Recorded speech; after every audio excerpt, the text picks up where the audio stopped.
देखें जो प्रोजेक्ट्स अभी अभी शफी जान से साहब से आपने दो पूछा, शफी जान साहब आप बता दें, फिर अगले हफ्ते हम इसको जरा एलैबोरेट कर लेंगे ना, अभी आप जवाब दे दें। जी मुनीब साहब, इनसे पूछे कि इनके यहाँ कितनी यूनिवर्सिटी है। हमारे यहाँ 34 यूनिवर्सिटी है। इनकी हमारी 4.5 करोड़ आबादी है, इनकी 12 करोड़ आबादी है, फिर भी हमारी यूनिवर्सिटी इनसे ज्यादा है। हमने 14 यूनिवर्सिटियां बनाई, जब हम आए तो 20 यूनिवर्सिटियां थी। हमने 100 से ज्यादा डिग्री कॉलेजेस बनाए। हमारी आबादी इनकी निस्फ है, इनकी डिग्री कॉलेज की तादाद जो है वो हमसे कम है। 9 अरब हमारा हेल्थ का बजट था, आज 276 अरब है। 45 अरब हम सेहत कार्ड को दे रहे हैं। ये वही हवा में लगी हुए हैं, किसान कार्ड फलाना कार्ड, हम मुफ्त तालीम दे रहे हैं। 5 साल में खानगी की शरह में कमी आई, केपी में या इजाफा हुआ?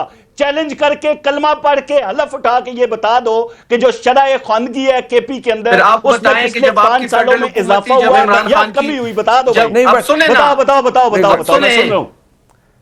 बताओ बताओ। अब सुने ना, जब इमरान खान की हुकूमत गई तो आपकी जीडीपी ग्रोथ जो है वो कम हुई कि ज्यादा हुई? आपकी एक्सपोर्ट कम हुई कि ज्यादा हुई? यार मैं क्या बात कर रहा हूं, आप क्या बात कर रहे हो?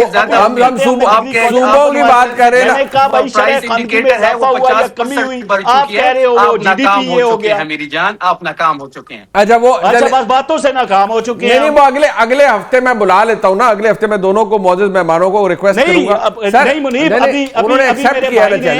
अभी एक मिनट यार मुनीब, मुझे ना करें, ऐसे ना करें मुनीब। अभी मेरे भाई ने ये कह दिया, मैं तो डर रहा था ये कहेगा 14 अगस्त 47 को पाकिस्तान भी इमरान खान ने बनाया था, वो रुक गया। लेकिन मैं सिर्फ ये कहूंगा कि मुझे ये बता दें कि शरह खानगी की जो बात मैंने की है, भाई ने 100 सैकड़ों डिग्री कॉलेज यूनिवर्सिटीज बताई कि आप पिछले 5 सालों की रिपोर्ट के अंदर शरह खानगी में केपी में इजाफा हुआ या कमी हुई? इसका जवाब अल्फन मुझे दे दे, मैं हार मान के आपके प्रोग्राम से उठ के चला जाऊंगा। मैं ये मेरे पास इसका फिगर नहीं है। मैं फिगर, मुझे उम्मीद है कि हम हमारी पोजीशन वो बेहतर होगा।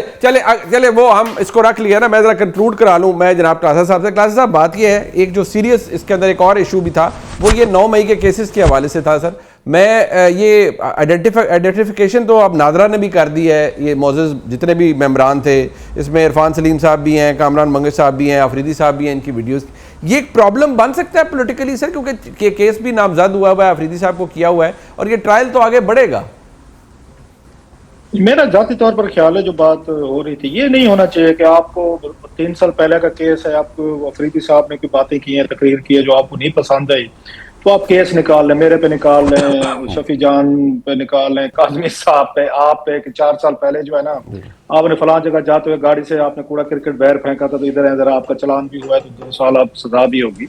अब ये चीजें नहीं होनी चाहिए। 3 साल बड़ा टाइम होता है। अब मतलब क्योंकि मतलब अगेन जो हमारे यहाँ ज्यादती की जाती है, एस्टेब्लिशमेंट करें, इदारे करें, जो भी करें, कि अगर किसी पे केस है तो उसी वक्त करें ना, जब आप 9 मई के बाकी आपने लोगों को पकड़ा हुआ था, गिरफ्तारियां हो रही थी, सब हो रही थी, तो उस वक्त तो कहीं सोहेल अफरीदी साहब का नाम नहीं है। अब वो लाख जेन्युइन केस होगा, मान लिया सब कुछ होगा, भी हम लोग में वो मुलव्वस भी होंगे, प्लान भी होगा, नजर भी आ गया, सब कुछ हो गया, आपके लोग नहीं मानेंगे, आपकी यहाँ पे उनका वोटर नहीं मानेगा, जो कि ठीक नहीं मानेगा, वो कहेगा ये सारे सियासी केसेस हैं, क्योंकि अफरीदी साहब ने चैलेंज कर दिया इनको, उन्होंने इनको मैचिंग जवाब दे दिए, टिट फॉर टैट किया, तो लिहाजा केसेस बन गए। सो आप अपनी क्रेडिबिलिटी जो है, ऑलरेडी भी आपको पता है हमारे यहाँ जिस तरह के केसेस हर दौर में बनते रहे, वो चाहे नवाज शरीफ साहब पे, मरियम साहब पे, शहबाज शरीफ साहब, या जिन पे भी बनते रहे, अभी इमरान खान साहब हूँ या बाकी हूँ, तो लोग नहीं मानते उनको, वो ये समझते हैं कि सारा पॉलिटिकली तौर पर हो रहा था। उसका नतीजा ये निकला है कि आपका अदालती सिस्टम पे, आपका थाना कचहरी, प्रोसिक्यूशन, विटनेसेस, तो लोग यही समझते रहते हैं कंप्रोमाइज्ड हैं। और ये भी मेरा ख्याल उसी तरह का केस है कि आप उनको अफरीदी साहब जो है, मैं नहीं समझता कि इस तरह की चीजों से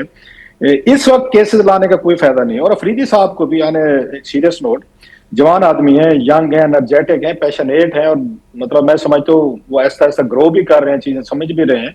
उन्हें भी थोड़ा सा टेम्परेचर जो है उसको लो रखना चाहिए। उन्होंने सूबा भी चलाना है, वो खान साहब के लिए जरूर एफर्ट्स करें, उन्हें करनी भी चाहिए, तो लेकिन थोड़ा सा वो उस टेम्परेचर को लो रखें, थोड़ा सा अपनी वर्किंग रिलेशनशिप, जैसे प्राइम मिनिस्टर से मुलाकात हुई है, बाकी लोगों से होती रही है, मुझे लगा है कि उनके, टू बी फेयर, अगर मैं एनालिसिस दूं, मैं मतलब है उनको अली अमीन गंडापुर साहब हूं, या उनसे पहले अब महमूद खान साहब तो खैर इतने एक्टिव नहीं थे, अगर देखा जाए तो मतलब उनकी गुफ्तगू से मुझे लगता है कि उनके अंदर मतलब ग्रो करने की ज्यादा कैपेसिटी है, वो चीजें समझ भी सकते हैं और उनके मुताबिक एडजस्ट भी करते हैं। और जब उनसे मुलाकात हुई थी खैबर पख्तूनख्वा हाउस में, तो 2-4 सवालात पे उन्होंने माना भी सही कि मेरी कुछ गलतियां हैं। अब एक यंग आदमी का अपनी गलतियां मानना और अपने मान के थोड़ा सा आगे स्पेस बनाना, ये मेरा ख्याल अच्छी चीज है। उन्हें थोड़ा सा जो पार्टी उनसे एक्सपेक्ट करती है, उनका कसूर भी नहीं है कि बहुत सारे बर्डन है उनके कंधों पे कि इमरान खान साहब से रिलेटेड। वो चाहते भी हैं कि हर बात का, अगर वहां से कोई मिसाइल चला है तो आपने भी यहाँ से कोई बहुत बड़ा बम मारना है, वो जो उन पे दबाव है। लेकिन उनको, उनके अंदर मुझे नजर आता है स्पेस है ग्रो करने की। He could be a good मतलब चीफ मिनिस्टर।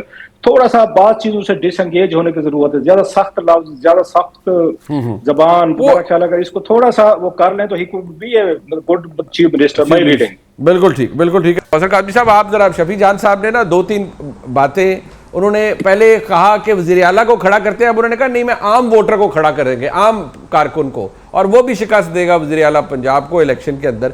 ये उन्होंने पहले भी कहा कि अब तो हम जमानतें भी जब्त करवा लेंगे, लेकिन इलेक्शन कैमरों के सामने हो। बाकी तरक्की के हवाले से वो कहते हैं आपका कोई मुकाबला नहीं है, पीटीआई बहुत आगे है। अच्छा, ये आपने इनसे मुनाजरे का सवाल किया था शफी जान ने कि मुनाजरा कर लेते हैं, और मुनाजरे पे मैंने इनको जवाब दिया और बाकी सारी बातें इन्होंने हवा में फेंकी हैं। और ये इनकी आदत बन चुकी है कि हर बात हवा में, यूं हो जाएगा, ये कर लेंगे, वो कर लेंगे। जब प्रैक्टिकली इलेक्शन होता है केपी में, वो पूरे पाकिस्तान में देखा। मैं बार बार हवाला नहीं दूंगा, मैं नहीं दूंगा हवाला इसका। अब जहां तक बात ये है करने की कि आप कह रहे हैं कि लाहौर के अंदर अभी हाल में होके आए हैं भाई, 10,000 बंदा ये इकट्ठा कर लेते ना मुनीब, वहां पे खुद ये सड़कों पे घूमते रहे हैं और बाकी पूरे पाकिस्तान को बताया कि वहां पे कर्फ्यू लगा हुआ था, वहां पे रास्ते बंद थे इसलिए लोग नहीं निकले। बाकी ये सारा लाहौर घूमे हैं, वहां पे साफियों से मुलाकातें की हैं, सारा बंदा कोई नहीं निकला। अब पोस्टमार्टम कर दिया हमारी एक बहन ने केपी के अंदर, जब उसने कहा कि वो जाली हुकूमत तो कमाल कर रही है और असली हुकूमत कहती है कि हमारा वाहिद मकसद इमरान खान की रिहाई है। लोग हमसे कारकर्दगी के हवाले से केपी में सवाल ही नहीं करते। मैं नहीं कहता, ये शफी जान कहते हैं। शफी जान बार बार ये कहते हैं भाई हमारा तो असल काम इमरान खान की रिहाई है, बाकी बातें हम बाद में देखेंगे। तो कंपैरिजन कैसे करेंगे बात, जब तक जहां तक शौर। इन्होंने कहा जी मैडम सीएम की मिसाल मैं दूंगा मार्गरेट थैचर के साथ। जरा थोड़ा सा और जलाना चाहता हूं मैं इनको। मार्गरेट थैचर को आयरन लेडी क्यों कहा जाता है भाई? जब वो कोई फैसला करती थी तो उस पर अटल बरकरार होकर अमली जामा पहनाती थी वहां पे। यही मैडम सीएम ने किया। जो काम डिक्टेटर मुशर्रफ नहीं कर सका नाजायज तजावजात के हवाले से, अभी मेरे भाई, मेरे सीनियर बड़े मोहतरम राउफ क्लासरा साहब, उन्होंने आपको लिया का हवाला दिया। यही मैं आपको टेक्सला का हवाला दूंगा। मोहल्ले के अंदर, गांव में जाके साफ जो सुथरा पंजाब है उसकी टीम काम करती हुई नजर आती है। जो काम डिक्टेटर नहीं कर सका नाजायज तजावजात वाला, वो हमारी मैडम सीएम ने करके दिखाया। इसी तरह इनिशिएटिव बसंत को देख लें, कितने लोग कहते थे कि ये बड़ा इनिशिएटिव होगा कि वज़ीर आला पंजाब कहती है खैबर पख्तूनख्वा ने भी सुथरा पंजाब को मांग लिया है प्रोजेक्ट को, तो बिल्कुल मांगे हैं। अगले हफ्ते मैं स्टूडियो में दोनों मौजूद भाइयों को बुला लेता हूं। आप अपने अपने प्रोजेक्ट्स ले आए, मैं तो दावत देता हूं आप आए, मुनाजरा करें, बताएं लोगों को। शफी जान साहब भी बताएं, हमारे भाई बताएंगे। वो कहते हैं चैलेंज एक्सेप्टेड सर, बिल्कुल एक्सेप्टेड है, डन हो गया जी। इसमें तो शक वाली बात ही कोई नहीं है। हमें मजा आएगा, लाइव टीवी पे इनको पूरी कौम को बताएंगे। और एंड शफी जान जो कहेगा, मैं बता देता हूं कि लोगों ने हमें वोट दिया है इमरान खान की रिहाई